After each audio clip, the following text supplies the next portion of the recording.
Okay, friends, once again, welcome back and very good morning to everybody. I hope you all are safe. Your family member, your relative, your parents, your friends all are safe and you are enjoying this new era, this new way of learning. Friends, we are discussing a very interesting chapter that is a work, energy and power. કાર્ય ઉર્જા અને power ના topic discuss કરી રહ્યા છીએ મિત્રો. અને એમાં થોડા ઘણા MCQ આપણે ડિસ્કસ કર્યા હતા અને આ ચેપ્ટર તમને સોલ્વ કરીને લાવવાનું મેં કીધું હશે. Am I right, friends? Yes or no? Yes, sir. So tell me, I think 76th questions we have discussed હશે. ના સર 72 સુધી કર્યું હતું અને 76 ખાલી કરાયો હતો. બાજુમાં મેરેજ છે.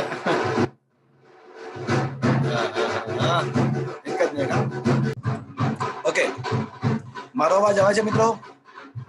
સર તો ઓછો આવે પાછળનો વધારે આવે. હા સર પાછળ હા હા મેરેજ ચાલુ થઈ ગયા છે. ઓકે, ચલો ને ટ્રાય કરીએ આપણે સમજવાનો. બોલો, ડાઉટ બોલો. Sir 73 question number 73 70. Okay, fine. 74 भी હા 74 પણ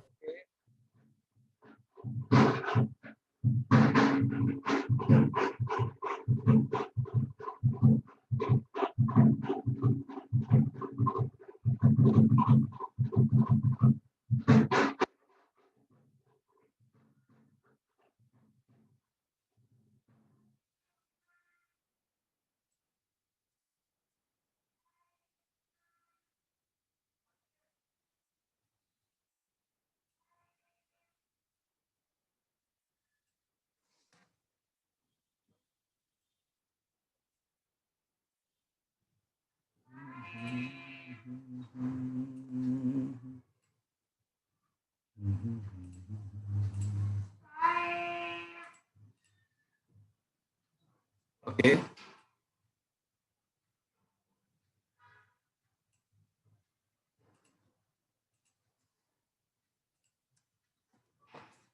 જો 73. હવે તમને રકમ દેખાય છે મિત્રો બરાબર તમારા મોબાઈલ સ્ક્રીન પર? દેખાય છે સર. हाँ सर M1 અને M2 દળના બે કણો t બરાબર 0 સમયે V1 અને V2 વેગથી ગતિ કરે છે. T1 સમયે બંને કણો સંઘાત અનુભવે છે. સંઘાત બાદ તેમના વેગો અનુક્રમે V1 ડેશ અને V2 ડેશ થવા માટે લાગતો સમય કેટલો? લાગતો સમય 2t1 હોય તો ત્યારે તે હવામાં ગતિ કરતા હોય તો ધીસ મચ ઇક્વલ્સ ટુ શું? એટલે રકમમાં મિત્રો શું આપ્યું છે કે સંઘાત પહેલાના વેગ છે ને t બરાબર 0 સમયના વેગ એના છે ને V1 અને V2 છે. t બરાબર 0 સમયે વેગ એમના V1 અને આમાં વેગવાન સંરક્ષણ નિયમ વાપરી શકાય? એટલે સંઘાત છે એટલે એ તો વાપરવો જ પડશે. પણ શું થાય છે સાંભળો, 0 સમય આ વેગ છે તો T1 સમયે બંને કણો સંઘાત અનુભવે છે અને સંઘાત બાદ તેમના વેગો V1 ડેશ અને V2 ડેશ થવા માટે લાગતો સમય 2t1 છે.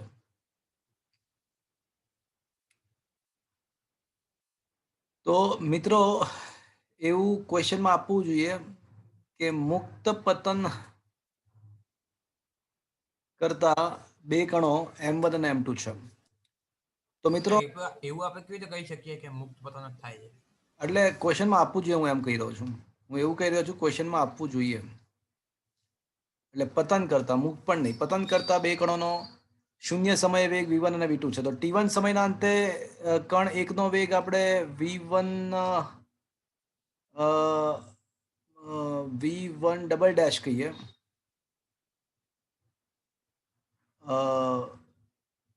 તો અચ્છા એને આપણે ચલો એને V1 એટ T1 કહીએ તો એ શું થવું જોઈએ મિત્રો? V1 પ્લસ GT1 થવું જોઈએ અને V2 એટ T1 સમય. सर હા બોલો. તો આપણે પહેલા બંનેના વેગમાન શોધી લેવાના અને પછી વેગમાનનો ફેરફાર બરાબર બળનો આઘાત કરી દેવાનો તો પણ જવાબ મળી જાય. પણ ના, આમાં તમે સમજો એક વસ્તુ અલગ છે. આખી વસ્તુ એવી છે કે T1 સમય બાદ સંઘાત થાય છે અને સંઘાત થયા પછીના 2T1 સમય બાદ વેગ V1 ડેશ અને V2 ડેશ થાય છે. તમે સમજ્યા આખી વસ્તુ? હા સર. આખો આમ કોમ્પ્લિકેટેડ બનશે ક્વેશ્ચન. તમે સમજો, જો આ શૂન્ય સમય છે, પછી થોડો સમય T1 પસાર થઈ જાય પછી બંનેના કંઈક વેગ પ્રાપ્ત થશે, પછી સંઘાત થશે, એટલે સંઘાત પાછા વેગ બદલાશે. સંઘાત થયા બાદ એટલે સંઘાત થયા બાદ વેગ બદલાશે અને પાછો એકવાર T1 સમય પસાર કરવા દેવો પડશે અને પછીના વેગ પાછા V1 ડેશ અને V2 ડેશ. એટલે V1 ડેશ અને V2 ડેશ લાવતા તો આપણે 3 તબક્કાઓમાંથી પસાર થવું પડશે.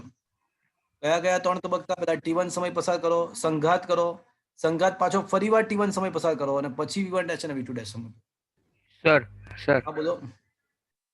ટી બરાબર 0 સમયે વેગમાન m1 v1 plus m2 v2 અને ટી બરાબર 2t સમયે વેગમાન p2 બરાબર m1 v1 ડેશ અને m2 v2 ડેશ.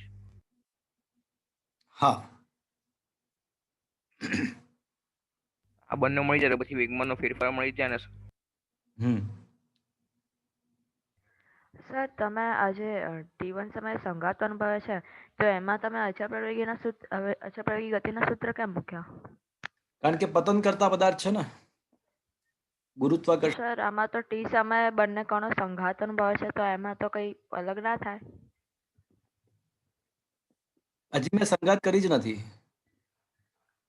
ઓકે. શૂન્ય સર, સમયથી સર, T1 તમે આ સમય પસાર. પ્રથમ કિસ્સા માટે આ લખ્યું.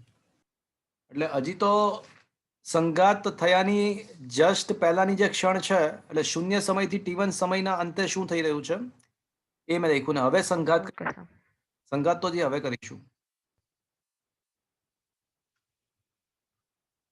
આ રકમમાં તો પણ મને લાગે છે કે કંઈક પ્રોબ્લેમ છે.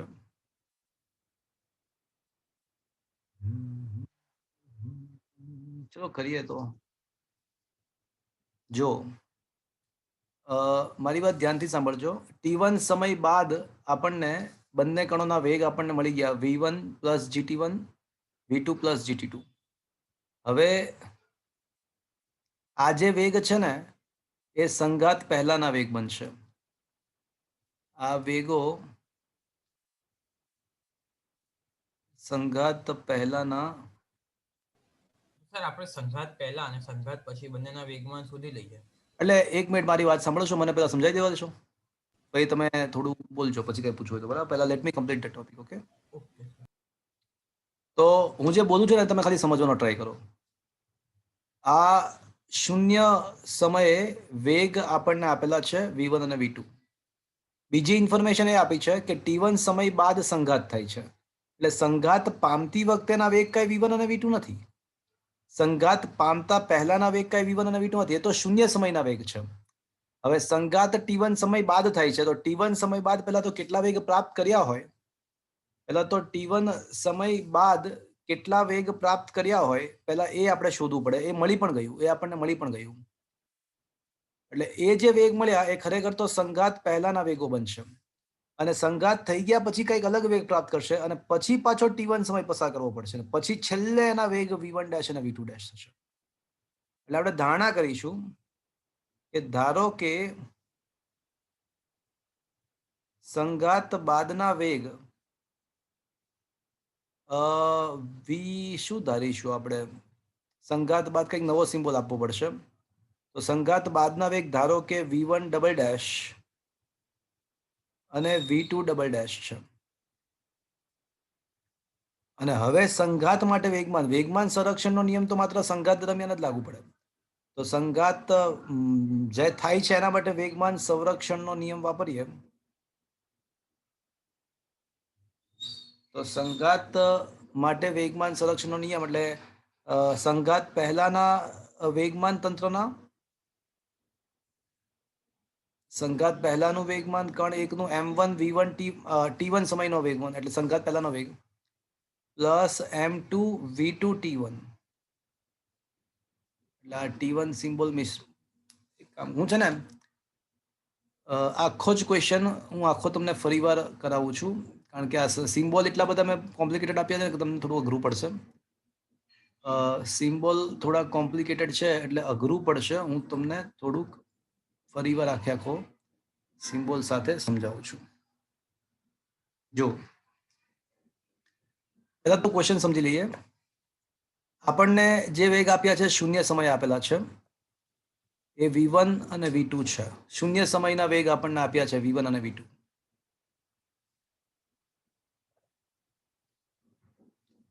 હવે t1 સમય પસાર કરવા દો તો t1 સમયે જે વેગ બનશે શું બનશે? v1 plus gt. આ પતન કરી રહ્યા છે એવું માનતા પતન કરી રહ્યા છીએ બંને કણો. તો કણ એકનો t1 સમય બાદ વેગ v1 પ્લસ gt1 અને કણ બેનો t1 સમય બાદ v2 પ્લસ gt1. ચલો હવે બંને કણો વચ્ચે સંઘાત થશે. એટલે સંઘાત થશે એટલે વેગ બદલાઈ જશે. ધારો કે સંઘાત એટલે આ સંઘાત થઈ, સંઘાત થઈને સંઘાત બાદ ધારો કે નવા જે વેગ છે એને આપણે કંઈક નામ આપીશું v1 ફાઇનલ અને v2 ફાઇનલ એવું નામ આપીએ આપણે. અને પાછો ફરીવાર સંઘાત બાદના વેગના નામ આપેલા છે v1 ડેશ અને v2 ડેશ. અરે નથી લાયે, એ તો 2t1 સમય બાદના પછીના એટલે એ પાછો ફરીવાર સંઘાત થયા પછી પાછો ફરીવાર t1 સમય એટલે કુલ સમય 2t1 થઈ ગયો. અને છેલ્લા વેગ પાછા v1 ડેશ અને v2 ડેશ આપ્યા છે. પેલા તો તમે ક્વેશ્ચન સમજો, હું તમને ક્યારનો એ જ સમજાવી રહ્યો છું. તમે જે માનો છો એવું નથી આ બધું. એટલે ફરી સંઘાત થયા પછી વેગ બદલાઈ જાય ને એ પાછો t1 સમય પસાર થયો અને પછી છેલ્લે v1 ડેશ અને v2 ડેશ થાય છે. સમજ્યા આખી વાત? સર આ સંઘાત થયા બાદ બે વાર t1 સમય પાછો જશે ને?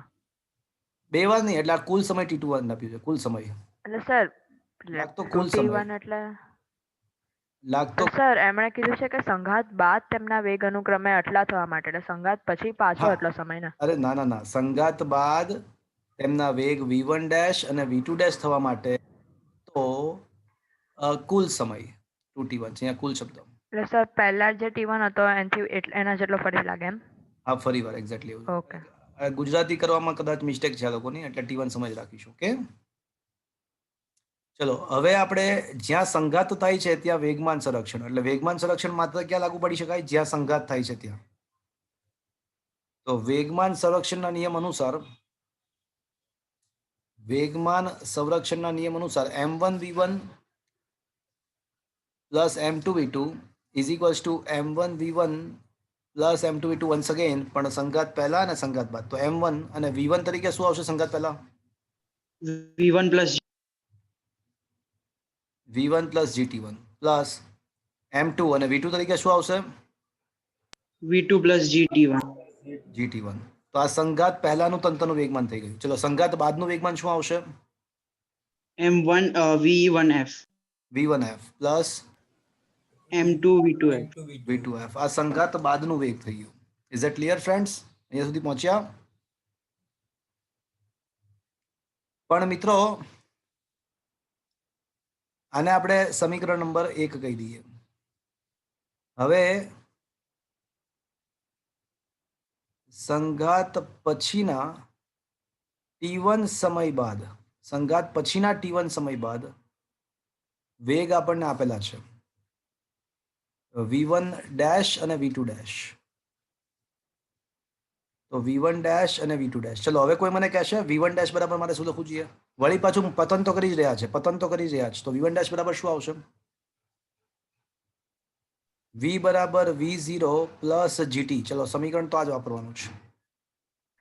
Sir v1f plus gt1. Perfect. v1f plus gt1 અને અહીંયા શું આવશે? Plus gt. આ સમજમાં આવ્યું મિત્રો? Is it clear? Sir gt તો 1 જ નહીં રહે? શું કહો છો? આજે બીજું છે એમાં હા t1 નહીં રહે? હા તો અહીંયા t1 જ આવશે. બરાબર છે. હા સમય તો t1 નો t1 જ છે ને. ઓકે ચલો અહીંયા સુધી પહોંચ્યા. તો આના પરથી કહી શકાય કે v1f ને સૂત્રનો કરતા બનાવીએ તો શું આવશે? v1 ડેશ માઇનસ gt1 અને v2f ને સમીકરણનો કરતા બનાવીએ બીજા સમીકરણમાં. આ પહેલું સૂત્ર અને બીજામાં v2f ના સૂત્રનો કરતા બનાવીએ તો v2 dash minus GT1. હવે આને સમીકરણ નંબર 2 કહીએ. સમીકરણ 2 ની કિંમત સમીકરણ 1 માં મૂકતા. હવે સમીકરણ 2 ની કિંમત સમીકરણ 1 માં મૂકી દઈએ.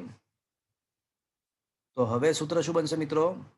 m1 v1 plus GT1 plus m2 v2 plus GT2 is equals to m1 અને v1f ના બદલે v1 dash minus GT1 plus m2 v2 dash minus GT1. શું આ સમજમાં આવી મિત્રો? હા સર. આ સમીકરણ સમજ્યા? હા. તો હવે શોધવાનું શું છે આપણે? તો કે ભાઈ m1 v1 dash plus m2 v2 dash minus m1 v1 minus m2 plus m2 v2. Okay done. તો હવે બસ હવે તો થઈ જશે. હવે સાદું રૂપ આપી દઈએ આપણે. તો m1 v1 plus m2 v2 plus m1 GT1 m2 GT1 એટલે m1 plus m2 into gt1 થશે મિત્રો આવું is equals to હા m1 v1 dash plus m2 v2 dash અને minus m1 GT1 minus m2 GT1. તો minus common m1 plus m2 into GT1 લખાશે મિત્રો આવું? હા સર. ચલો હવે આપણે જે શોધવું છે એને સૂત્રો કરતા બનાવી નાખીએ. તો શું શોધવું છે મિત્રો? m1 v1 plus m2 v2 minus m1 v1 dash. અચ્છા m1 v1 dash minus m2 v2 dash એટલે અચ્છા ડેશ વાળું પહેલા છે ને પછી m1. તો આમાંથી આ બાદ કરવાનું છે. આમાંથી આ બાદ કરવાનું. તેના સૂત્રો કરતા બનાવી દઈએ. m1 v1 dash plus m2 v2 dash minus m1 v1 plus m2 v2 તો ઇઝ ઇક્વલ્સ ટુ શું બાકી રહેશે? 2m1 plus m2 GT1. હા તો is equals two 2 into m1 plus m2 gt1 તો સમજ્યા મિત્રો? તમે જેટલું સમજતું તો એટલું સરળ નહોતું. આ સરસ મજાનો ક્વેશ્ચન હતો. સર સર કદાચ બીજી રીત પણ સર થઈ જાય. ના થાય બીજું કશું. સર થાય. બોલ શું થાય બોલ. સર t બરાબર 0 સમયે વેગમાન p1 બરાબર m1 v1 plus m2 v2 અને t બરાબર 2t સમયે p2 બરાબર m1 v1 dash plus m2 v2 dash અને સર અને આખા તંત્ર પર લાગતું ગુરુત્વાકર્ષણ બળ આપણે ગણીએ તો એટલે બરાબર દળ ઇન્ટુ પ્રવેગ અને પ્રવેગ ગુરુત્વ પ્રવેગ આવશે. દળ m1 plus m2 into g થઈ જશે અને વેગમાનનો ફેરફાર બરાબર બળનો આઘાત એ કરી અને છેલ્લે પેલા વેગમાન બળનો આઘાત ઇન્ટુ 2t કરી દઈએ એટલે સમય પણ સોલ્યુશનમાં આપ્યું છે આવું એટલે સર એ જ કહું છું તમે બહુ લાંબી રીત કરી.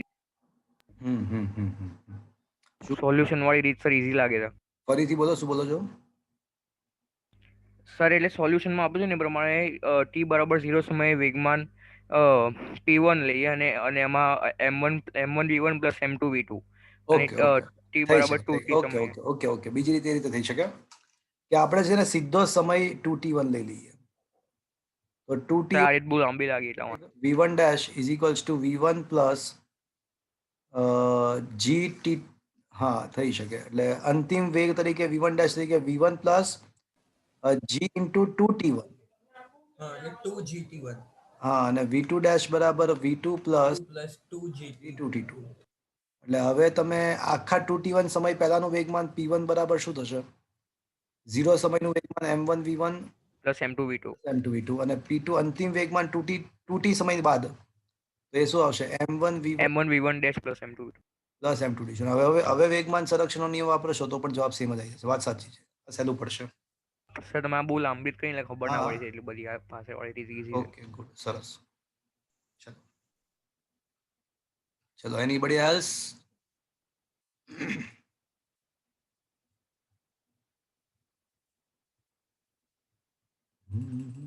આમાં છે ને આમ તો તમે સોલ્યુશન જો એ બરાબર છે પણ સૌથી પહેલા તમે તમારી રીતે પ્રયત્ન કરો ને તો તમને શીખવા મળશે.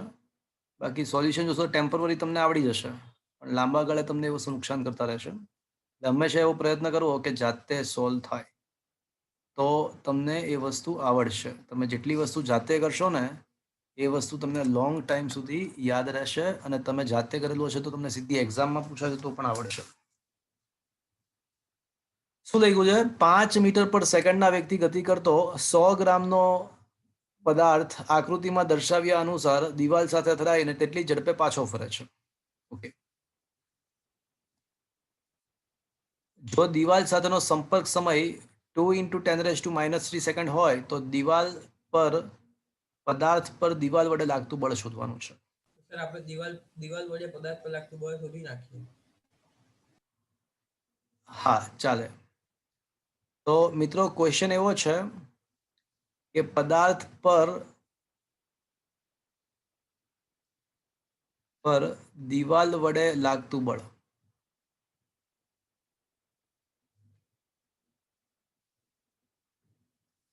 એટલે પદાર્થ પર લાગતા બળ શોધવું હોય, પદાર્થ પર લાગતું બળ, તો આપણે પદાર્થના વેગમાનનો ફેરફાર ભાગ્યા સમય કરવો પડે.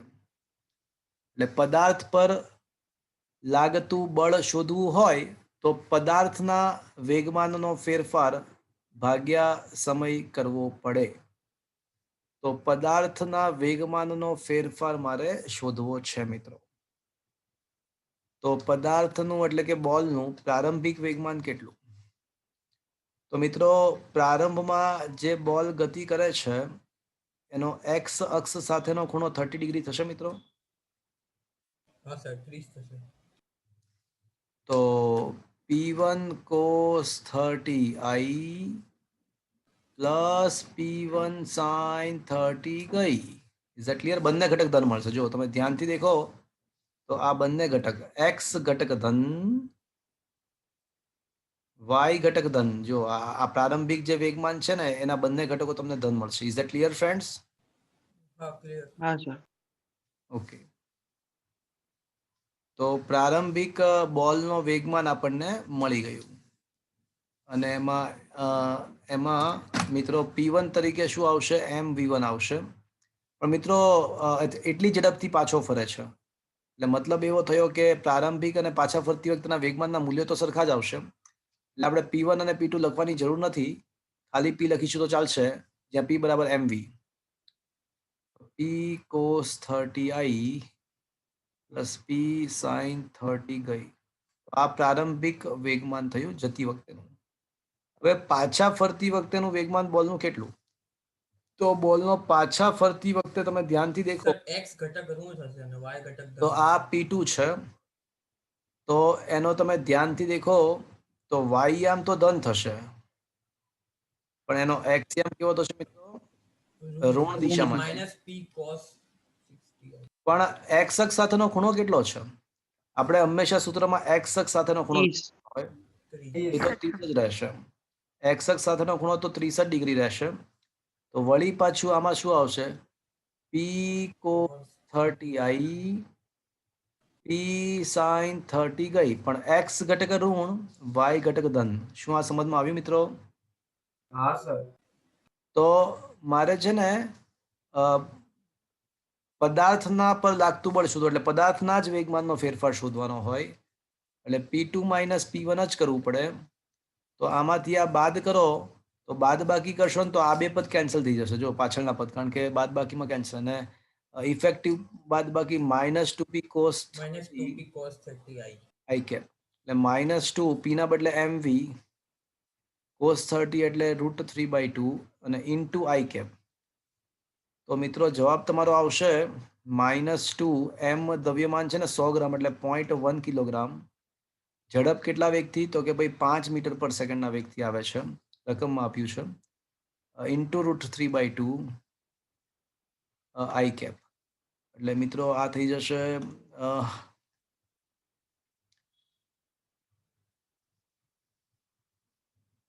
હા ડેલ્ટા પી આપણને મળી ગયું. તો આ થઈ જશે -2 કેન્સલ,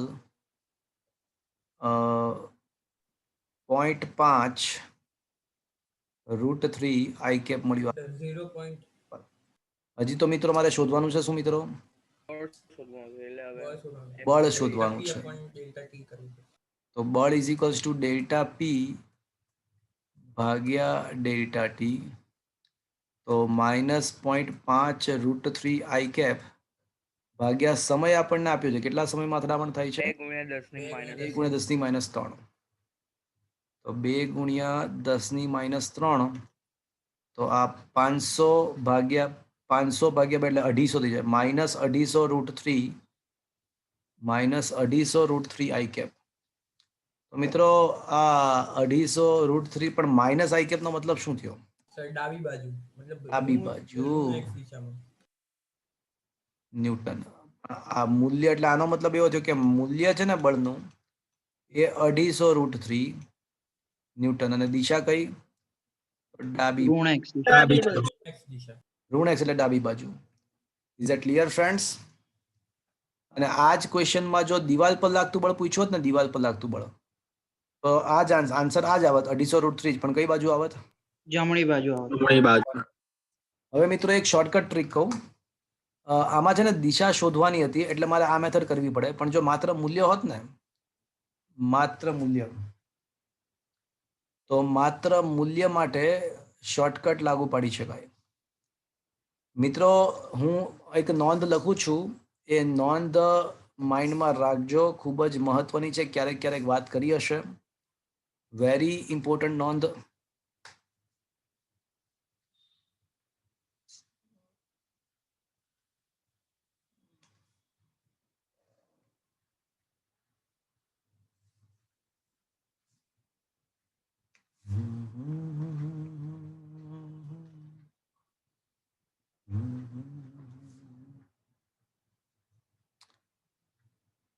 સમાન મૂલ્ય ધરાવતા બે સદિશોના સરવાળાનું મૂલ્ય 2a cos θ/2 થાય. એટલે માની લો કે બે સદિશો a અને b છે અને બંનેના મૂલ્યો ધારો કે એ જ સરખા જ છે, તો એનો પરિણામી સદિશ, સરવાળાનો પરિણામી સદિશ છે, એનું મૂલ્ય 2a cos θ/2 થાય. અને સમાન મૂલ્યના સદિશોની બાદબાકીનું મૂલ્ય, સમાન મૂલ્ય ધરાવતા બે સદિશોની બાદબાકીનું મૂલ્ય, ધારો કે બે સદિશો a અને b છે અને એની બાદબાકી vector a minus vector b થાય, પણ એનું માનાંક તમે શોધો ને તો એ 2a sin θ/2 થાય.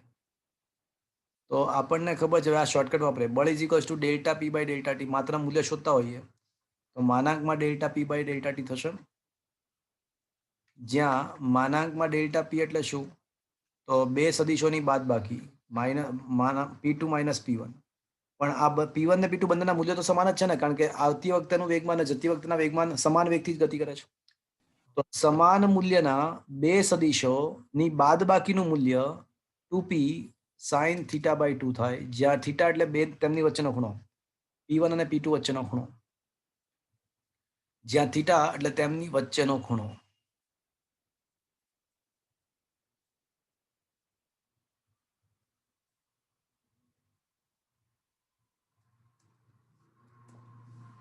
તો મિત્રો આ શોર્ટકટ છે. સમાન મૂલ્યના બે સદિશોની બાદબાકી નો માનાંક 2p sin θ/2, એટલે કે 2p ના બદલે mv અને sin. ચલો આ જતી વખતે અને આવતી વખતેનો જે ખૂણો છે, બંને વચ્ચેનો ખૂણો કેટલો જોવો તો જતી ફેરાની દિશા એ આ છે અને પાછા ફરતી વેળાની દિશા આ છે, તો વચ્ચેનો ખૂણો કેટલો થાય મિત્રો જોવો તો જરાક.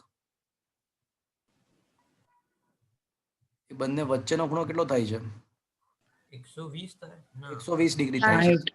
120 થાય છે, 60.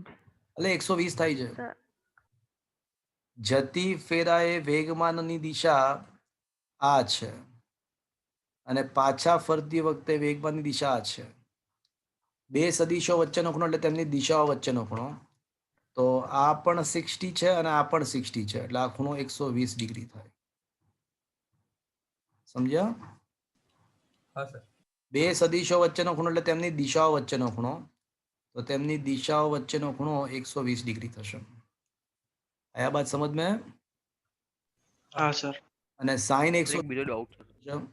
sin 120/2 એટલે 60 ડિગ્રી. સાઈ તો 2 m તરીકે 0.1 કિલોગ્રામ, v તરીકે 5, sin 60 એટલે √3/2. તો શું મિત્રો આ 0.5 √3 વેગમાન આવી ગયું? જો તો જે આપણે ખાસી લાંબી ચર્ચા બાદ શોધ્યું. જો આ વેગમાનનું જે મૂલ્ય હતું જો અહીંયા દેખાય છે કે 0.5 √3 આપણને ખાસી ચર્ચા બાદ મળ્યું હતું. બે P1 વેક્ટર P1 શોધ્યો હતો, વેક્ટર P2 શોધ્યો હતો અને પછી ફેરફારનું માનાંક કરો તો 0.5 √3 જ આવતું હતું. જો અહીંયા પણ 0.5 √3 આવે છે, જો દેખાય જ છે. અને પછી ભાગ્યા સમય કરો એટલે આપણો જવાબ આવી જાય. એટલે આ શોર્ટકટથી પણ શોધી શકાય. Is that clear friends? પણ આમાં માત્ર મૂલ્ય મળે, દિશા ના મળે. આમાં માત્ર મૂલ્ય મળશે, દિશા જાતે વિચારવી પડશે. બોલો શું કહો છો? સર એક બીજો દાખલો આપણી નોટ્સ નો છે પણ બીજો નોટ્સ નો છે. હા, એ કરીએ આપણે. પણ શું મિત્રો આ ખબર પડી તમને? સર અગર જો આપણે આવી રીતે મૂલ્ય શોધી લઈએ, આપણે આ યાદ હોય અને દિશા પૂછી હોય તો ખાલી એમને એમ દિશા વિચારવાનું એટલે કોઈ એમને છે? વિચારી શકાય કે એમને એમ દિશા વિચારી શકાય કે ભાઈ આ રીતે દિવાલ હોય ને, એક્ઝેક્ટ દિવાલ આ રીતે શિરોલમ દિવાલ હોય ને આ રીતે થતું હોય તો હંમેશા ડાબી બાજુ જ બળ લાગે. એને લંબ જ લાગે ને બસ. આ દિવાલને લંબ જ લાગે ડાબી બાજુ. પણ એ ક્યારે ખબર છે? જ્યારે એક્ઝેક્ટલી એટલા જ ખૂણે, જેટલા ખૂણે એન્ટર થયું એટલા જ ખૂણે પાછો ફરે ને તો જ આ સાચું. સબાચકો તો જ બને. જેટલા ખૂણે એન્ટર થાય છે એટલા જ ખૂણે પાછું ફરે ને તો જ આ સાચું. Okay sir. ડાબી બાજુ આવશે. Is it clear? હા સર. ચલો પૂછો, બોલો શું પૂછવા માંગો છો? હા સર, 150 mm એચી દબાણે ધમનીઓમાં પ્રતિ મિનિટ. એક મિનિટ ઉભો રહો, શાંતિથી બોલશો. ચલો 150 લખ્યું છે 150 mm એચજી દબાણે mmHg દબાણે. ઓકે. ધમનીઓમાં પ્રતિ મિનિટે 5 લિટર લોહી. એમને આ ફ્લુઇડ મિકેનિક્સ નો ક્વેશ્ચન છે. સરળ મિકેનિક્સ તો ચાલાયું જ નથી. ના ના સર, પાવર શોધવાનો સર. ઓકે, હું તમને સમજાવું એટલે ખ્યાલ આવશે કે ફ્લુઇડ મિકેનિક્સ નો જ છે. પણ વાંધો નહીં, તું બોલી જાય એટલે સમજાવી દઉં. ચાલો દબાણે પછી શું છે? હા એટલે દબાણે ધમનીઓમાં પછી પ્રતિ મિનિટે 5 લિટર લોહી. કેટલા પ્રતિ 5 લિટર લોહી ધકેલતા. પ્રતિ મિનિટ. લોહી ધકેલતા હૃદયનો પાવર ખાલી જગ્યા થાય. હા, તો પાવર શોધવાનું છે. ધમનીમાં 5 લિટર પ્રતિ મિનિટ લોહી ચડાવવાની વાત છે. બરાબર છે? અને ક્વેશ્ચન શું પૂછ્યો છે? પાવર શોધો. Okay power. ઓકે. તો અહીંયા આગળ આપણને દબાણ આપેલું છે 150 મિલીમીટર ઓફ Hg. તમને કદાચ ખબર હશે, કેમેસ્ટ્રીમાં તમે ભણ્યા હશો કે 160 મિલીમીટર ઓફ Hg હોય ને, અથવા 76 સેન્ટીમીટર ઓફ Hg, એ એક વાતાવરણ દબાણ ક્રિએટ કરે. એટલે કે 10⁵ પાસ્કલ થાય. એમ આઈ રાઈટ ફ્રેન્ડ્સ? આવું ભણ્યા છો તમે? હા સર. હા સર. તો 150 મિલીમીટર ઓફ Hg એ કેટલું પાસ્કલ દબાણ ક્રિએટ કરે? તો સૌથી પહેલા આપણે દબાણને પાસ્કલમાં ફેરવીએ તો શું આવશે? 150 ગુણ્યા 10⁵ ભાગ્યા 760. આટલું ખબર પડી? એટલે આપણને જે દબાણ આપ્યું હતું એ આપણે પાસ્કલમાં ફેરવી નાખ્યું. ચલો આટલું સમજ? સર 750 આવે કે 760 આવે? 760 આવે. કેમ નહીં આવતું તમારે કેમેસ્ટ્રીમાં 76 સેન્ટીમીટર ઓફ Hg? સર ખાલી કીધું છે અમને. એટલે 760 મિલીમીટર ઓફ Hg. ઓકે, ચલો આ આપણને દબાણ મળ્યું. હવે આપણને એકમ સમયનું કદ આપ્યું છે. મિત્રો, દબાણ ગુણ્યા કદ કરશો ને તો એ તમને કાર્ય આપશે. દબાણનો એકમ ન્યૂટન પ્રતિ મીટર સ્ક્વેર, કદનો એકમ મીટર ક્યુબ. તો આ તમને એકમ મળશે ન્યૂટન ઇન્ટુ મીટર, એટલે કાર્ય મળી જશે. તો આનો મતલબ એવો થયો કે પાવર ઇઝ ઇક્વલ્સ ટુ દબાણ ગુણ્યા કદ અને ભાગ્યા સમય, કાર્ય ભાગ્યા સમય. તો મારે પાવર શોધવો છે તો દબાણ ગુણ્યા કદ ભાગ્યા સમય. તો દબાણ ગુણ્યા કદ ભાગ્યા સમય, આવું લખી શકાય મિત્રો? દબાણ છે 150 ગુણ્યા 10⁵ ભાગ્યા 760. અને કદ ભાગ્યા સમય આપણને આપેલું જ છે 5 લિટર પ્રતિ મિનિટ. એટલે કદનું કિંમત 5 લિટર. 1 લિટર એટલે 10⁻³ મીટર ક્યુબ થાય મિત્રો. 1000 લિટર ભેગા થાય ને તો 1 મીટર ક્યુબ થાય. આથી ઉલટું કે 1 લિટર બરાબર 1/1000 મીટર ક્યુબ. એટલે મેં લિટરને મીટર ક્યુબમાં ફેરવ્યું અને સમય મિનિટને 60 સેકન્ડમાં ફેરવ્યો. તો તો હવે એકદમ એકમ જે બધા છે ને એ વોટના સંદર્ભમાં એકમ થઈ જશે. તો કરો તો કેલ્ક્યુલેટરથી એકવાર કરી નાખો તો જુઓ તો 150 ગુણ્યા પણ આપણે હા બોલો. આમાં સેકન્ડમાં ના હોય કે પછી મિનિટમાં ચાલે? ના સેકન્ડમાં ફેરવ્યું ને મેં પ્રતિ મિનિટના પછી જો છેદમાં 60 તો ઓ ગુણ્યા હા હા બરાબર બરાબર. એટલે અંશમાં 10⁻³ લખી અને છેદમાં 60 લખી નાખ્યું ને એટલે સેકન્ડમાં ફેરવી નાખ્યું મેં તો જ એકમ વોટમાં થશે. એટલે કરો હા સર. 1.64 વોટ આવે છે. 150 ગુણ્યા 5 ભાગ્યા 76 ભાગ્યા 6 કરો તો શું? 1.64. તો જવાબ 1.64 આવી જાય છે જોતો મિત્રો. હા સર, હા, 1.7 જેવો છે સર આ. બરાબર. હા સર. પણ આ મિલીમીટર ઓફ એચજી ને લીટર પ્રતિ ને બધું છે ને ફ્લુઇડ મિકેનિક્સમાં આવે છે. તારી પ્રબળ ઈચ્છા હતી એટલે મેં સોલ્વ કરાવ્યું. બરાબર. સર તો બીજો એક છે. હા બોલો. હા, એક ગરગડીની મદદથી 75 કિલોગ્રામના દળને ઉંચકવા માટે 250 ન્યૂટન બળની જરૂર પડે છે. આ દળને 3 મીટર ઉપર લઈ જવા માટે દોરડાને 12 મીટર સુધી ખેંચવું પડે તો આ તંત્રની કાર્યક્ષમતા ખાલી જગ્યા ટકા થાય. અચ્છા એકવાર ફરીથી બોલ ક્વેશ્ચન. એક ગરગડીની મદદથી 75 કિલોગ્રામના દળને ઉંચકવા 250 ન્યૂટન બળની જરૂર પડે છે. અચ્છા એટલે આ દળને 3 મીટર ઉપર લઈ એક જાય. મિનિટ ઉભો રહે. 75 કેજી દળને ઉચકવા કેટલું બળ આપણે આપીશું ગરગડીની મદદથી? 250 એટલે 250 ન્યૂટન બળની જરૂર છે. આમ તો એવું છે કે તમારે 75 કેજી બળ ઉચકવું હોય ને દ્રવ્યમાન તો 75 ગુણ્યા જી એટલે કે 10 લઈ લઈએ તો 750 ન્યૂટનની જરૂર પડે. પણ ગરગડી શું છે? બેનિફિટ કરાવશે. ગરગડી આપણને બેનિફિટ કરાવશે. ગરગડી વડે આપણે બળને ટ્રાન્સફર કરી શકીએ, ઓછું કરી શકીએ. કઈ વાંધો નહીં, ચલો આટલું આપણને આપ્યું છે. હવે શું કહે છે? ચલો બીજું વાક્ય શું કહે છે? આ પહેલું હા વાક્ય. સર, આ દળને 3 મીટર ઉપર લઈ જવા માટે 12 મીટર સુધી ખેંચવું પડે છે. તો તંત્ર મીટર ઉપર કાર્યક્ષમતા ખાલી જગ્યા ટકા થાય. 12 મીટર ખેંચવું પડે છે. ગરગડી પદાર્થ 3 મીટર ઉપર જશે પણ આપણે 12 મીટર એને ખેંચવાની જરૂર પડશે.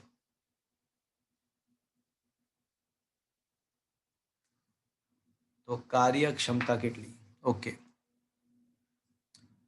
જો કાર્યક્ષમતા એ હંમેશા તમને કદાચ હશે ખ્યાલ હશે કે આઉટપુટ અપોન ઇનપુટ ગુણ્યા 100 આઉટપુટ ભાગ્યા ઇનપુટ છેલ્લે ગુણ્યા નાખશો એટલે ટકામાં ફરી જશે. ઓકે, ઓકે એટલે આઉટપુટ પાવર ભાગ્યા ઇનપુટ પાવર.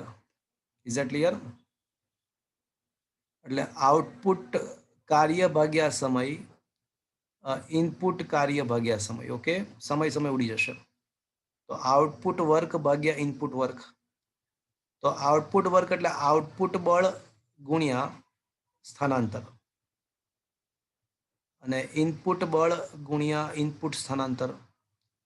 ચલો એટલે આઉટપુટ બળ કેટલું છે કે જે આપણે ઉચકીએ છીએ આપણા માટે આઉટપુટ છે. તો આઉટપુટ બળ કેટલું છે?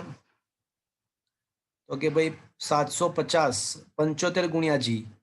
75 કિલોગ્રામનો પદાર્થ ઉચકીએ તો આપણે ખરેખર કેટલું બળ ઉચક્યું કહેવાય? 75 ગુણ્યા જી એટલે 75 ગુણ્યા 10 750 ન્યૂટન 750 ન્યૂટન. અને કેટલું એને અંતર કેટલું કાપવાનું છે? 3 મીટર અંતર 3 મીટર. અને આપણે કેટલું લગાડ્યું છે મિત્રો? 250 250. 150. અને કેટલું અંતર કાપે છે? 12 મીટર અંતર કાપે 12 મીટર. Is that clear? તો 25 તેરી 75 એટલે આન્સર આવશે 9 ભાગ્યા 12 0.75 ભાગ્યા 4 0.75. એટલે 75% કાર્યક્ષમતા થઈ ભાઈ. ઓકે, હા સર, આન્સર આવી ગયો. સમજ પડી આખી વસ્તુ? હા સર હા સર. કોઈને કાંઈ પૂછવું છે બીજું કાંઈ? Anything else? Okay, let's start. શું કહો છો? અવાજ નથી આવતો, બોલો. Okay. So up to 76, last call. Anybody wants to ask any question from up to 76? 75. શું કહો છો? 75. 75. અચ્છા, ઓકે. તો ક્વેશ્ચન એવો છે કે 75માં ક્વેશ્ચનમાં W1, W2 અને W3 એ ગુરુત્વાકર્ષી ક્ષેત્રમાં એક બિંદુએથી બે બિંદુએ જુદા જુદા માર્ગ પર લઈ જવા માટે કર્યા કરતા કાર્ય દર્શાવે છે. એટલે A થી B અલગ અલગ માર્ગે પદાર્થને એક બિંદુએથી બીજા બિંદુએ લઈ જવાનો છે. શું મિત્રો આપણે ક્વેશ્ચન નંબર ચેપ્ટર નંબર 6 માં એવું કંઈ ભણ્યા છીએ કે ગુરુત્વાકર્ષી બળ એ સંરક્ષી બળ ક્ષેત્ર છે? હા સર. સર ભણ્યા છીએ. ભણ્યા છીએ. અને એવું પણ ભણ્યા છીએ કે સંરક્ષી બળના કિસ્સામાં કાર્ય માર્ગ પર આધારિત નથી, માત્ર પ્રારંભિક અને અંતિમ સ્થાન પર આધારિત છે. હા. તો મિત્રો આમાં Okay. ગુરુત્વાકર્ષી બળની હાજરીમાં અલગ અલગ ભલે માર્ગ હોય પણ પ્રારંભિક અને અંતિમ સ્થાન બધા જ કિસ્સામાં સમાન છે. તો પછી એના મતલબ કે બધા જ કિસ્સામાં કાર્ય સરખું જ થાય. સમાન થાય. થાય. Is that clear? હા હા બરાબર. સર. હા, સર. Easy છે. ચલો પછી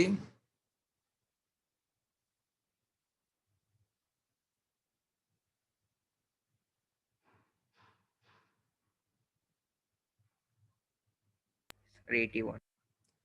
up to 1 minute, up to 80. ચલો લાસ્ટ કોલ. 80 સુધીમાં કોઈને કઈ પૂછવું છે? Up to 80 last call. Anybody wants to ask any question from up to 80? Okay. ચલો 81. શું કહે છે? એક કાર અચળ પાવર વડે ચાલે છે અને કાર x જેટલું અંતર કાપે તો તેને પ્રાપ્ત કરેલો વેગ કેટલો? મારે છે ને પાવર અચળ છે અને મને પૂછ્યું છે વેગ અને સ્થાનાંતર વચ્ચેનો સંબંધ.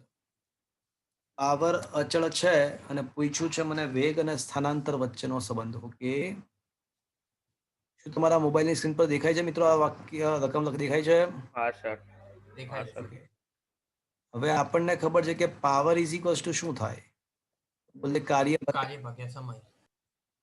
કાર્ય એટલે ગતિ ઉર્જાનો ફેરફાર ભાગ્યા સમય લખી નાખો તો ચાલશે. પ્રારંભિક ગતિ ઉર્જા શૂન્ય ધારી લઈશું. હમ. હા કે ના તો બોલો. હા સર. હા સર. હા. હા સર. તો આમ હાફ mv સ્ક્વેર બરાબર p ઇન્ટુ ટી લખાશે. હમ. હા સર. તો v સ્ક્વેર બરાબર 2p by m into T લખાશે. હા સર. હા સર. તો v બરાબર root 2p by m into t raise to 1/2 લખાશે. હા. ના ના, એક કામ હા, કરીએ, ચલો સર. અહીંથી જ કરીએ. ના ના, બરાબર છે. ઓકે, હવે આપણો ટાર્ગેટ શું છે? વેગ અને સ્થાન વચ્ચેનો સંબંધ લાવવો છે. વેગ અને સ્થાન વચ્ચેનો સંબંધ લાવવો છે. ઓકે, તો મિત્રો લાવી દઈએ આપણે 2 મિનિટમાં. તો આ વેગના બદલે હું dx upon dt લખી શકું મિત્રો? હા સર. લખીશું. તો dx બરાબર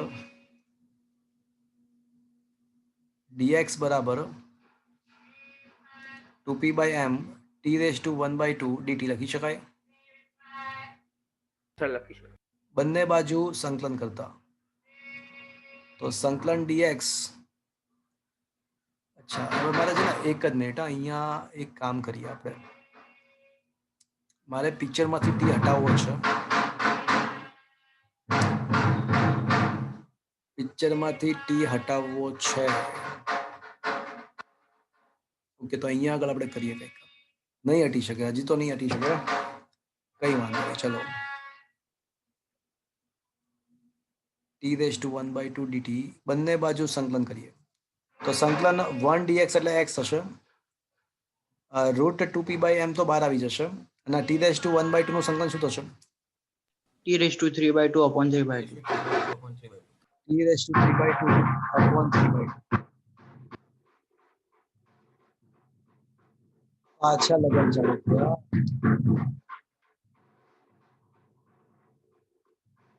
જો આ રૂટ 2p બાય m છે ને, રૂટ 2p બાય m. તમારો અવાજ કપાય છે.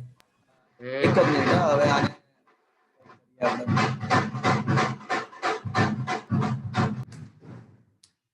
તો v બરાબર v0 પ્લસ 80. v બરાબર v0 પ્લસ 80. એમાં પ્રારંભિક વેગ 0 એટલે ખાલી 80 થશે. અને એ બરાબર બળ ભાગ્યા દ્રવ્યમાન ઇન્ટુ ટી. તો મિત્રો વી બરાબર બળ ભાગ્યા દ્રવ્યમાન ઇન્ટુ ટી, પણ બળ પોતે એનો સિમ્બોલ કમ વખત પી કીધો છે બોગસ માણસોએ, તો પી બાય એમ ઇન્ટુ ઉપર મૂકી દઈએ તો kinetic energy equals to half m અને વી સ્ક્વેરના બદલે પી સ્ક્વેર ટી સ્ક્વેર ભાગ્યા એમ સ્ક્વેર થશે મિત્રો. તો હવે ગતિ ઉર્જા બરાબર શું થશે મિત્રો? હાફ પી સ્ક્વેર ટી સ્ક્વેર ભાગ્યા એમ. तो B is the answer. Is it okay? आया बात समझ में? हाँ सर. चलो भाई शांति थी. बोलो up to 90. Question number 96. Okay. એની પહેલા 96 પહેલા કઈ પૂછવું છે કોઈને? Before 96 last call. Anybody wants to ask? 96 પહેલા કોઈને પૂછવું છે? 93. 93. ઓકે. એક હોજ પાઇપ પાણીને ધકેલે છે 2 મીટર પ્રતિ સેકન્ડના વેગથી એ પાણી દાખલ થાય છે અને બહાર નીકળે છે. એકમ લંબાઈ દીઠ પાણીનું દળ 100 kg પ્રતિ મીટર હોય તો એન્જિનનો પાવર કેટલો? ઓકે.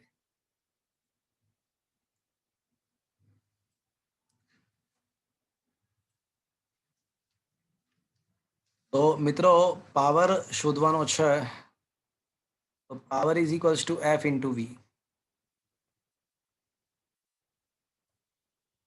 તો F is equals to dp by dt into V.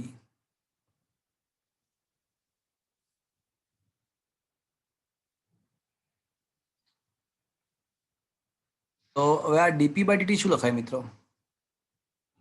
બળ. dt of mv mv હા into m v. કોમન એટલે dv upon dt. m common નહીં આવે, v કોમન આવશે. હા ઓકે, પાણીનું દળ આપેલું છે એટલે હા બરોબર. અહીંયા આગળ છે ને વેગ અચળ છે અને દ્રવ્યમાન તો ધધુરો તો પણ દ્રવ્યમાન તો બદલાતું જાય છે. વેગ સમજ્યા તમે?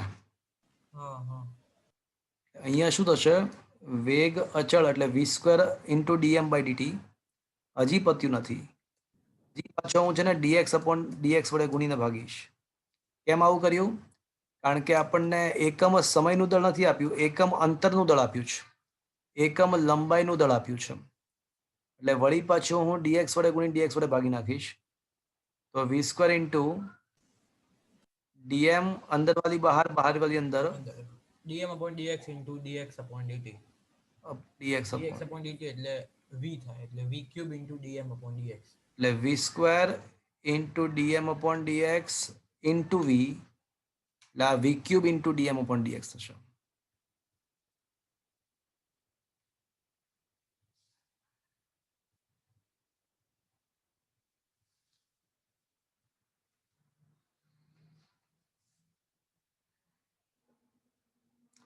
એટલે હવે વેગનો ઘન ઇન્ટુ dm upon dx, વેગનો ઘન 8 અને ઇન્ટુ 100 એટલે 800 આન્સર આવશે મિત્રો.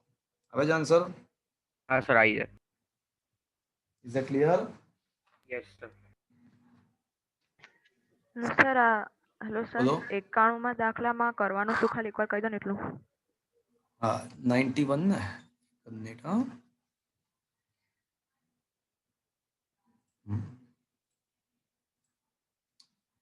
91 ની અંદર P0 જેટલા પાવર વાળી મોટર વડે એક સમક્ષિતિજ પાઇપમાં ચોક્કસ દરથી પાણી આપવામાં આવે છે. વહનનો દર જો n ગણો વધારવામાં આવે તો એના માટે પાવર P1 જેટલો વધારવો પડે છે. તો P1 અને P2 ઇન શોર્ટ પહેલા વહનનો દર છે ને જે છે એના કરતાં વહનનો દર n ગણો વધારવો છે. તો પાવર કેટલા ગણો કરવો પડે? n સ્ક્વેર ગણો કે n ગણો, કેવો ક્વેશ્ચન છે? એટલે વહનનો દર એટલે એકમ સમયમાં પસાર થતું દ્રવ્યમાન. સૌથી પહેલા તો વહનનો દર કોને કહેવાય એ તમારે સમજવું પડે. વહન દર એટલે એકમ સમયમાં પસાર થતું દળ. તો સૌથી પહેલા આપણે એ સમજી લઈએ કે વહન દર એટલે શું. એકમ સમયનું દળ અર્થાત સર એકમ અંતરનું દર એટલે શું થાય? એ કશું ના થાય. વહનનો દર ના કહેવાય એને. ઓકે. એને કશું ના કહેવાય. એને એકમ અંતરનું દળ જ કહેવાય. તો વહન દર એટલે એકમ સમય દર એટલે ડીએક્સ અપોન ડીટી નહીં. શું આવશે? DM upon DT. અંશમાં દળ છેદમાં સમય. હવે આપણે હમણાં જ કંઈક સાબિત કર્યું હતું. હમણાં આપણે એવું કંઈક સાબિત કર્યું હતું. Look at this equation. આ પાવર માટે જ આપણે સાબિત કર્યું હતું. તો પાવર બરાબર v² into d m by d t. તો આપણે હમણાં આગળના ક્વેશ્ચનમાં સાબિત કર્યું કે power is equals to v² into d m by DT.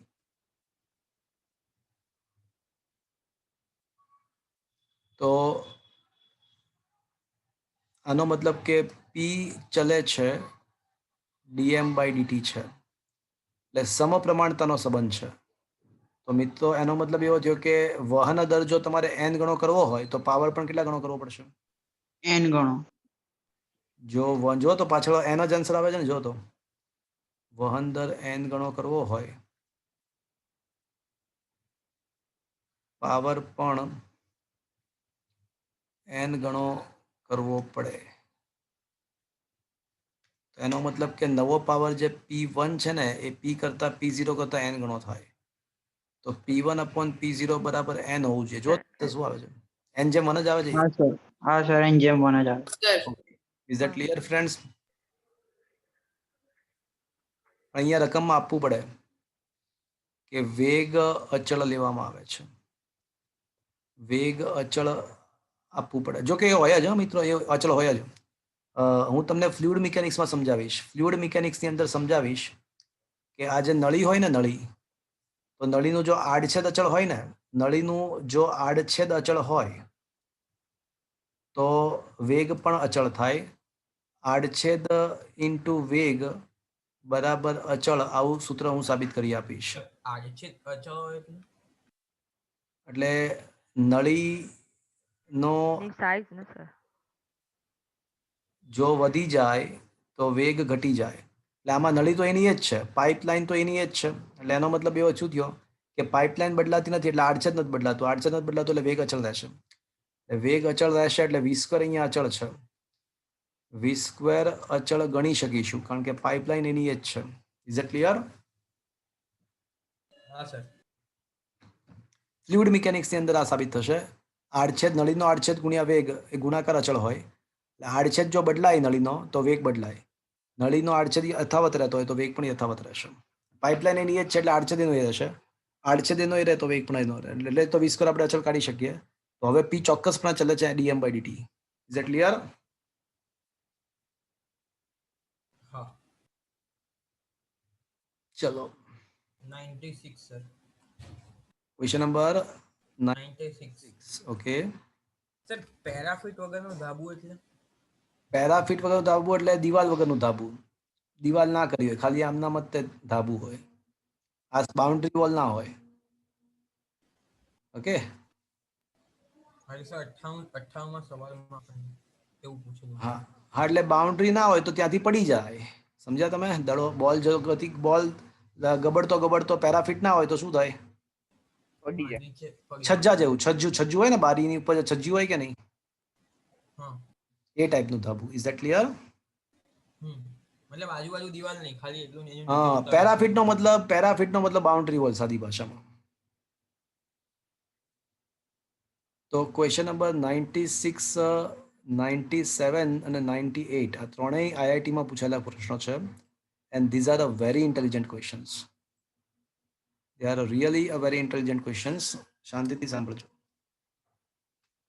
શું કહે છે કે સમાન દ્રવ્યમાન ધરાવતા બે કણો વર્તુળ માર્ગના એ બિંદુએથી પરસ્પર વિરુદ્ધ દિશામાં ગતિની શરૂઆત કરે છે. ચલો આ વર્તુળ માર્ગ છે. દેખાય છે મિત્રો તમને આકૃતિમાં વર્તુળ માર્ગ? હા સર. હા દેખાય છે. બિંદુ એ છે, અહીંયાથી બે ગોળાઓ બિંદુ એ થી બે ગોળાઓ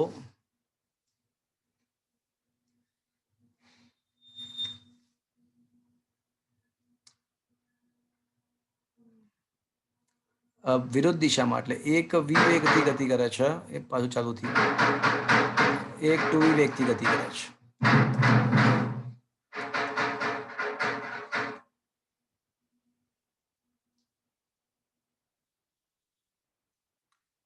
ચલો મેં છે ને આ વર્તુળના 120 ના 3 ભાગ પાડ્યા. 120 વાળા 3 ભાગ પાડ્યા. સર કેમ એના તમે 3 ભાગ પાડ્યા? પાડવા પડશે. શું કામ પાડવા પડશે વિચારો. એનું કારણ છે. કારણ એ છે કે આનો વેગ v છે, આનો વેગ 2v છે. તો આ જેટલા સમયમાં જે અંતર કાપશે એના કરતા એટલા સમયમાં આ બીજો વાળો કેટલો અંતર કાપશે? ડબલ અંતર એનાથી ડબલ એટલે અંતર કાપશે. ડાબી સાઈડના પેલા તો ઉપર. 3 હા અંતર એટલે સૌથી પહેલા બંને અહીંયા પહોંચશે, ખબર પડી? હા સર. હા હા બરોબર. આ 1 ગોળો, આ 2 ગોળો. તો 1 અહીંયા આવશે અને 2 અહીંયા આવશે. ક્લિયર? હા સર. સમજ પડ્યો? હા કેટલા સમયમાં x અંતર કાપે એટલા સમયમાં આ 2x અંતર કાપે. ક્લિયર? હા સર. હવે શું થાય છે? અથડામણ અનુભવે છે. હવે અથડામણ થાય પછી શું થાય ખબર છે? અથડામણ થાય એટલે એ આમ પાછો ફરશે, અને બી આમ પાછું જશે. અથડામણ થાય એટલે એ આમ પાછો ફરશે,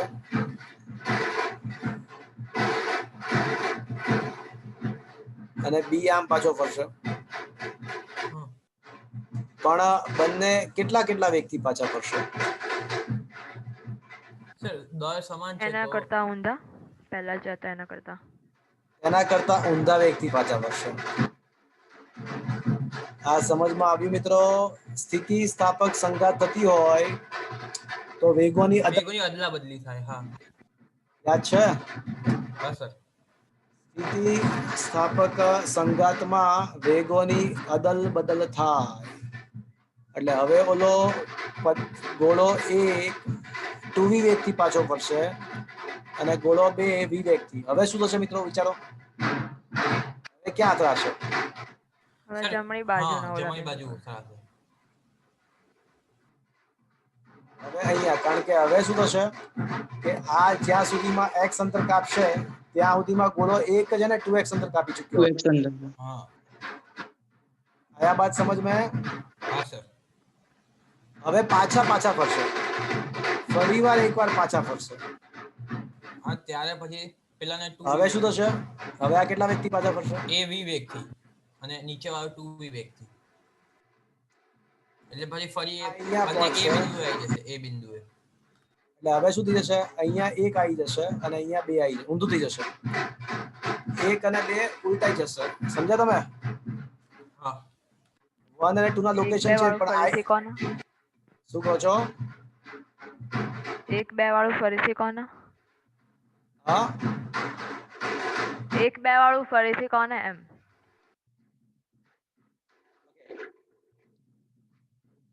અહીંયા સુધી ખબર પડી? હા સર. બસ હવે શું થાય વિચાર, તમારે જાતે વિચારો. હવે આ v વેગથી ગતિ કરે છે અને આ 2v વેગથી ગતિ કરે છે. તો ગોળો 1 છે ને અહીંયા પહોંચશે, અહીંયા આગળ ગોળો 1. બંનેના સ્થાન બદલાઈ જશે. હા એટલે સર આપ હા ઓકે હા. સમજ્યા? એટલે હું એ સમજાવું છું, બંનેના સ્થાન આગળ બદલ થઈ જશે. Is that clear? હા હા સર. સર. એટલે એ સિવાયના બીજા કેટલા બિંદુઓ પાસે અથડામણ થયા બાદ પાછા એમ પર પાછા આવી જશે. તો ઇન શોર્ટ અહીંયા પાછા આવતા પહેલા કેટલી અથડામણ થશે? બે અથડામણ થશે. એક વાર અહીંયા અને એક વાર અહીંયા. કેટલી અથડામણ થશે? ટોટલ 2 અથડામણ થશે. આ વાત સમજ में? સર આ તો પ્રેક્ટિકલી જ થઈ ગયો. હા સર. શું કહો છો?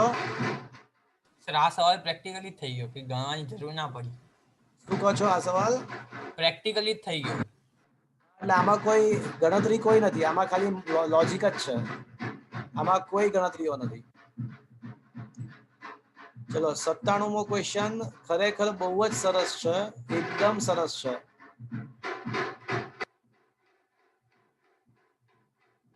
એકદમ ઝકાસ.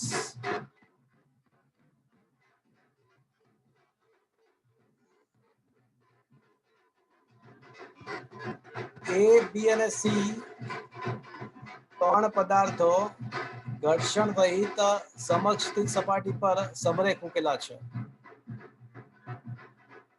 A, B અને C પદાર્થો ઘર્ષણ રહિત સપાટી પર મૂકેલા છે. દ્રવ્યમાન M, 2M અને M છે. દ્રવ્યમાન M, 2M અને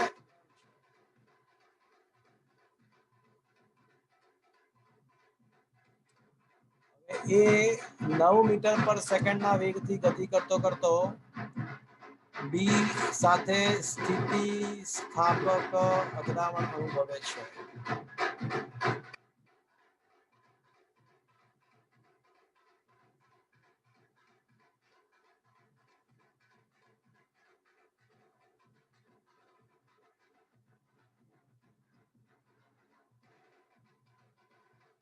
તો મિત્રો યાદ કરો, અથડામણ બાદ એનો વેગ અને બીનો વેગ છે. કોઈની પાસે સૂત્ર યાદ છે? સર આમાં બી બદલાય જ ના જાય. પૂછો છો? ના, સમાન દળ નથી.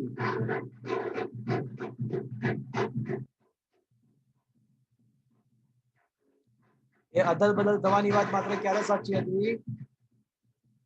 સમાન દળ તો જ સાચી હતી. અદલ બદલ થવાની વાત સમાન દળ માટે જ સાચી હતી. ઓકે, હા સર. સર m2 યાદ આવે છે કશું? m2 m1 minus m2 upon m1 plus m2 into va. v1.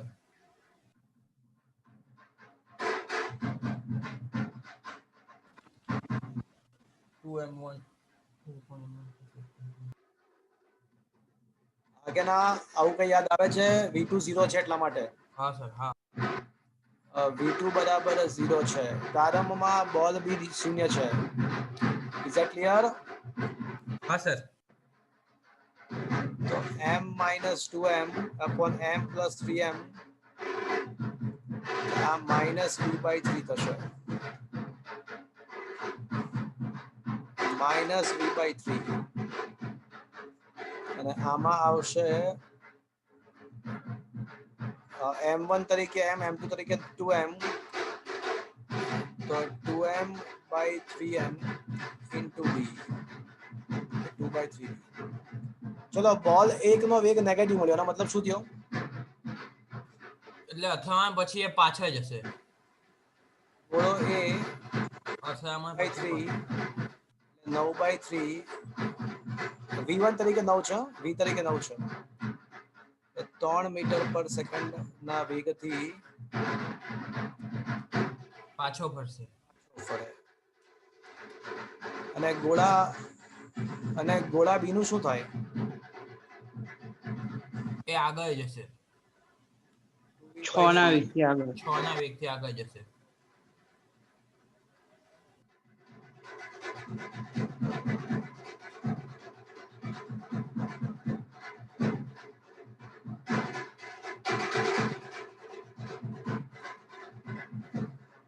ચલો, એટલે હવે ગોળો બી કઈ તરફ ગતિ કરશે?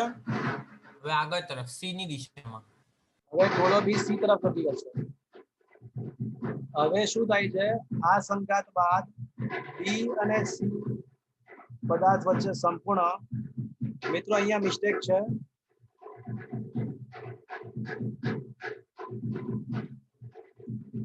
બી અને સી વચ્ચે સંપૂર્ણ મિસ્ટેક છે મિત્રો.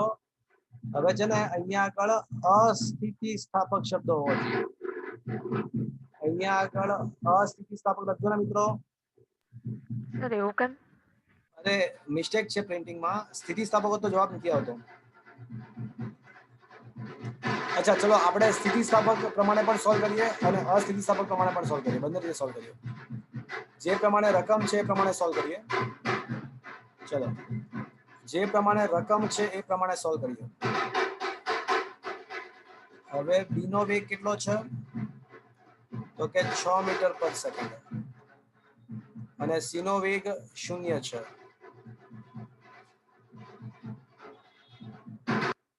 આનું દ્રવ્યમાન 2m છે, આનું દ્રવ્યમાન m છે.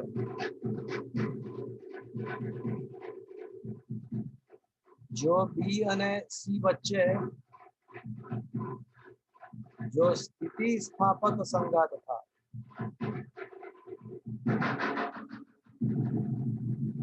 તો બી ડેશ બરાબર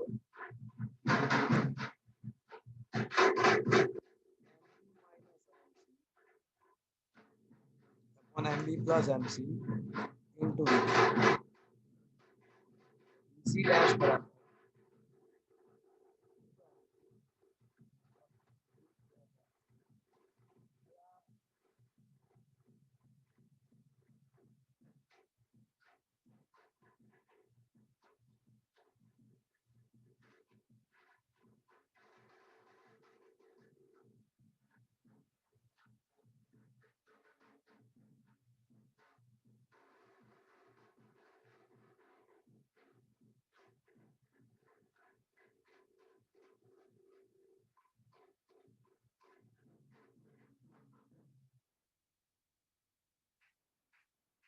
એટલે જો સ્થિતિસ્થાપક સંઘાત હોત ને તો આ સમીકરણ લાગુ પાડવા પડે આગળ પૂંજા પછી, પણ ખાલી એ અને બી ના બદલે બી અને સી થઈ જશે. તો આનો જવાબ આવશે હવે 8 આવશે 8. સંઘાત બાદ બી નો વેગ 2 મીટર પર સેકન્ડ આવશે અને સી નો વેગ કેટલો થઈ જશે મિત્રો? 8 મીટર પર સેકન્ડ. 8 મીટર પર સેકન્ડ. એટલે જો જે પ્રમાણે ક્વેશ્ચન છે ને એ પ્રમાણે સંઘાત બાદ સી નો વેગ, હવે અહીંયા સી નો વેગ જ છે, કોનો વેગ છે પણ લખવાનું રહી ગયું, તો સી નો વેગ પૂછ્યો છે. તો જે પ્રમાણે ક્વેશ્ચન છે એ પ્રમાણે છેલ્લો આન્સર શું આવત? 8 આવશે. 8 આવે. પણ મને ખબર હતી કે અહીંયા મિસ્ટેક થયેલી છે એટલે અહીંયા અસ્થિતિસ્થાપક લખી નાખીએ અને હવે ફરીવાર સોલ્વ કરીએ. એટલે સ્થિતિસ્થાપકના બદલે ધારો કે અસ્થિતિસ્થાપક છે એવું માની લો, તો અસ્થિતિસ્થાપક સંઘાત હોય તો બી અને સી બંને ભેગા થઈને ગતિ કરે. બરાબર છે મિત્રો? હા સર. થાય છે જો બી અને સી વચ્ચે અસ્થિતિસ્થાપક સંઘાત હોય તો સંઘાત બાદ બી નો અને સી નો બંનેનો વેગ સમાન થઈ જાય. અને કેટલો થઈ જાય? તો કે ભાઈ MBVB upon MB plus MC, BVB plus MCVC, MCVC upon MB plus MCVC તો 0 જ છે પણ MCVC 0 છે એકચ્યુઅલમાં. એટલે MBVB plus MCVC upon MB plus MC એટલે MBVB તરીકે 2m into 6 plus 0 upon 2m plus m1m એટલે 3m એટલે 12 ભાગ્યા 3 એટલે 4 મીટર પર સેકન્ડ તમારો આન્સર આવશે. અને એ આન્સર આપેલો છે મતલબ કે અસ્થિતિસ્થાપક સંઘાત, બીજી સંઘાત અસ્થિતિસ્થાપક હોવી જોઈએ. Is that clear? हाँ सर. હા સર. आया बात समझ में? હા સર. ओके चलो હવે કો મને question number 98. Okay 98 is the really very good, very good question. ખૂબ જ સરસ મજાનો આ ક્વેશ્ચન છે મિત્રો, એકદમ ઝકાસ. મિત્રો કોઈ જગ્યા જશોમાં ખાલી શાંતિ સાંભળજો, આ ક્વેશ્ચન સાંભળીને જજો, બહુ મસ્ત ક્વેશ્ચન છે ખરેખર. JEE લેવલનો આ પ્રશ્ન છે. શું છે ક્વેશ્ચન જુઓ. એક પેરાફિટ એટલે કે દિવાલ વગરનું ધાબુ છે. એટલે ધાબુ છે અહીંયા આગળ, દિવાલ નથી એટલે કોઈ બોલ જો ગતિ કરતો ગબડતો તો સ્ટોપ નહીં થઈ શકે, સીધો નીચે જ પડી જશે. 0.2 કિલોગ્રામનો દડો 0.2 kg નો દડો 5 મીટર ઊંચા પેરાફીટ એટલે આ આપણને ધાબાની ઊંચાઈ આપેલી છે. ધાબાની ઊંચાઈ કેટલી આપેલી છે મિત્રો? 5 મીટર. 5 મીટર. 5 મીટર આપેલી છે. તો મિત્રો 5 મીટર ઊંચાઈ પેરાફીટનો ધાબા પર એક બોલ પડ્યો છે. કેટલા વેગનો? કેટલા દ્રવ્યમાનનો? 0.2 kg નો. અને ધાબામાં 0.01 kg ની ગોળી v વેગથી છોડવામાં આવે છે. ઓકે, અને ગોળા સાથે સંઘાત અનુભવે છે. એટલે આપણે માની લઈશું કે આપણો જે ગોળો છે ને એ એક્ઝેક્ટ ક્યાં છે? એક્ઝેક્ટ પેરા એટલે અહીંયા એક્ઝેક્ટ અહીંયા જ છે, અડીને છે. 0.2 kg સ્થિર છે અત્યારે, અને ઓલો વી વેગથી એક ગોળી ગતિ કરે છે, સંઘાત થાય. તો સંઘાત બાદ શું થશે ખબર છે? ગોળાનો વેગ ધારો કે આપણે સંઘાત બાદ v2 ડેશ ધારી લઈએ, અને સંઘાત બાદ ગોળીનો વેગ ધારો કે ગોળીનો જે વેગ છે v1 ડેશ ધારી લઈએ, ગોળીનો વેગ. તો શું થશે કે ગોળો છે ને 20 મીટર દૂર, ગોળો છે ને 20 મીટર દૂર પડે છે દિવાલથી, અને ગોળી જે છે ને એ 100 મીટર દૂર પડે છે. તો આ v ની કિંમત શોધવાની છે. એટલે ઊંધો આખો દાખલો ઊંધો ગણવાનો છે. આપણને છેલ્લી સિચ્યુએશન આપેલી છે અને એના ઉપરથી પહેલી સિચ્યુએશનમાં જવાનું. જનરલી શું હોય કે પહેલી સિચ્યુએશનમાંથી છેલ્લી સિચ્યુએશનમાં જવાનું હોય. એના બદલે અહીંયા છેલ્લી અવસ્થા આપણને આપી કે 20 મીટર ને 100 મીટર પડે છે, અને ગોળી કેટલા વેગથી ગતિ કરતી હશે. તો ધારો કે સર આમાં જે આપ બોલ અમારી વાત ધ્યાનથી સાંભળી લો, પછી બધું પૂછજો મને. સાંભળી રાખો અત્યારે. ધારો કે ગોળીનો વેગ v1 બરાબર v છે, તો અને સંઘાત બાદ ગોળીનો વેગ v1 ડેશ અને ગોળાનો વેગ ધારો કે v2 ડેશ છે. ઓકે, તો સૌથી પહેલા સંઘાત શબ્દ આવ્યો, તો શું કરશું મિત્રો? આપણે સંઘાત શબ્દ આવ્યો તો શું કરશું સૌથી પહેલા? વેગમાન સંરક્ષણ. હા, તો વેગમાન સંરક્ષણનો નિયમ વાપરીશું. તો વેગમાન સંરક્ષણનો નિયમ m1 v1 plus m2 v2 0, કારણ કે સંઘાત પહેલા ગોળો સ્થિર છે, is equals two m1 v1 dash plus m2 v2 dash. m1 તરીકે ગોળીનું દ્રવ્યમાન 0.01 છે, ગોળીનું દ્રવ્યમાન 0.01 છે. ગોળીનો વેગ જ તો મારે શોધવો છે, મને ખબર નથી, એ જ તો મારે શોધવો છે. m1 તરીકે 0.01, જો મને v1 ડેશ મળી જાય અને v2 ડેશ મળી જાય, આ બે વસ્તુ જો મને મળી જાય તો મને v મળી જશે. હા સર. ક્લિયર? તો હવે મારો ટાર્ગેટ v1 ડેશ અને v2 ડેશ શોધવાનો. તો હવે મારો ટાર્ગેટ v1 ડેશ અને v2 ડેશ શોધવાનો છે. ચલો, એટલે હવે છે ને આ ગોળો v1 ડેશ જેટલા સમક્ષિતિજ વેગથી અને ગોળી v2 ડેશ ગોળો એક જ મિનિટ મિત્રો, એક જ મિનિટ, મારે એક કોલ એન્ડ કરવો પડશે. ઓકે મિત્રો, હવે છે ને મારો ટાર્ગેટ શું છે મિત્રો? હવે v1 ડેશ અને v2 ડેશ શોધવાનો. v1 ડેશ અને v2 ડેશ શોધવો. હવે મારી વાત ધ્યાનથી સાંભળજો. સમક્ષિતિજ દિશામાં કપાતું અંતર, સમક્ષિતિજ દિશામાં કેવી ગતિ થશે મિત્રો? અચળ વેગી. અચળ વેગી. એટલે સમક્ષિતિજ દિશામાં કપાતું અંતર, અને આ જે વેગ છે ને બંનેના સમક્ષિતિજ વેગ જ છે, એ બંનેના સમક્ષિતિજ વેગ જ છે. તો સમક્ષિતિજ દિશામાં કપાતું અંતર vt થશે, v ડેશ t. ધારો કે સંઘાત બાદનો વેગ v ડેશ છે, તો v ડેશ t થશે. તો જરૂર પડે, સમયની જરૂર પડશે તો આપણે શું લખી શકીએ? x by v dash. અને શિરોલંબ દિશા માટે સૂત્ર શું આવશે?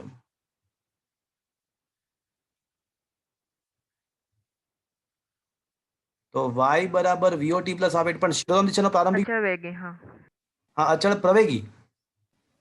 પ્રવેગી. હા, હા, શિરોલંબ દિશાનો પ્રારંભિક વેગ તો બંનેનો કેટલો છે?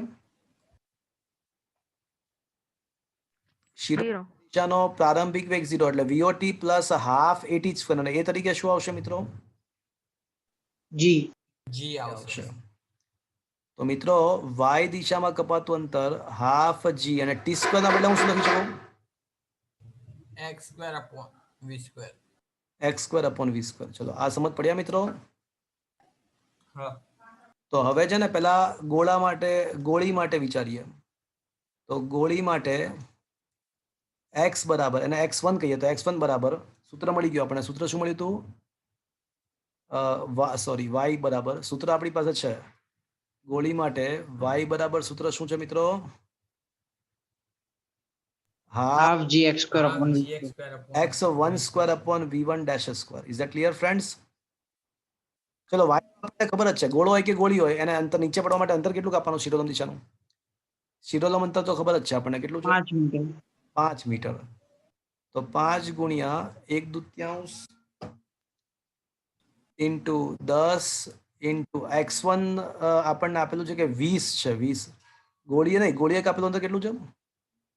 100 છે. 100. તો 100 નો વર્ગ ભાગ્યા v1 ડેશ નો સ્ક્વેર તો શોધવું છે મારે. 5 10 ભાગ્યા 2 એટલે 5 5 કેન્સલ, 5 5 કેન્સલ. તો એનો મતલબ કે v1 ડેશ સ્ક્વેર બરાબર 100 સ્ક્વેર. તો એનો મતલબ કે ગોળીનો સંઘાત બાદનો જે વેગ છે ને એ 100 મીટર પર સેકન્ડ હોવો જોઈએ. અને ગોળા માટે વિચારીએ તો ગોળા માટે વળી પાછું એનું એ જ સૂત્ર કે y બરાબર gx2 square upon v2 dash square. તો v2 ડેશ સ્ક્વેરને સૂત્રનો કરતા બનાવીએ તો હાફ gx2 સ્ક્વેર ભાગ્યા y. તો હાફ g ના જગ્યાએ 10, y તો 5 જ છે અને x2 ની કિંમત છે ને 20 છે. તો 20 નો વર્ગ. તો આ 5 ભાગ્યા 10 ભાગ્યા 2 એટલે 5 5 કેન્સલ, બધું કેન્સલ. ને v2 ડેશ નું વર્ગમૂળ કાઢો તો શું આવશે મિત્રો? 20 મીટર પર સેકન્ડ આવશે. ચલો v1 ડેશ અને v2 ડેશ બંને મળી ગયા મને. v1 ડેશ અને v2 ડેશ બંને મળી ગયા. તો હવે સમીકરણ નંબર 1 માં બંને કિંમતો મૂકી દઈએ. તો 0.01 v શોધવાનો છે ઇઝ ઇક્વલ્સ ટુ 0.01 ગુણ્યા v1 ડેશ ની કિંમત આપણને 100 મળી પ્લસ 0.2 અને v2 ડેશ ની કિંમત આપણને 20 મળી. તો મિત્રો 0.01 v શોધવો છે અને અહીંયા આવશે 1 પ્લસ 4 એટલે 5 આવશે અને 5 ભાગ્યા 0.01 એટલે 500 મીટર પર સેકન્ડ આન્સર આવશે. એટલે ગોળી પ્રારંભમાં કેટલા વ્યક્તિ ગતિ કરતી ગોળાને અથડાઈ હશે? 500 મીટર પ્રતિ સેકન્ડ. 500. ખબર પડી મિત્રો ક્યાંથી ક્યાં જાય છે આખી વસ્તુ? હા સર. તો મિત્રો આજનો સેશન અહીંયા આગળ ફિનિશ કરીએ છીએ. કાલે મિત્રો કાલે સોમવારે કોઈ સાંજે લેક્ચર નથી. હા, કાલે જેડબલ લેક્ચર નથી. તો આવતા રવિવારે જ્યારે તમે આવો ત્યારે આખું આ ચેપ્ટર પતાવીને લાવજો. બહુ સરસ મજાના બધા ક્વેશ્ચન્સ આમાં આપેલા છે તો બધું જ સોલ્વ કરીને લાવજો. ઓકે. હા, ક્વેશ્ચન નંબર સર એકવાર નીચે કરો ને Okay, લાસ્ટ sir. પેજ. 104 ના કરતા. ઓકે, શું કહો છો? Sir last page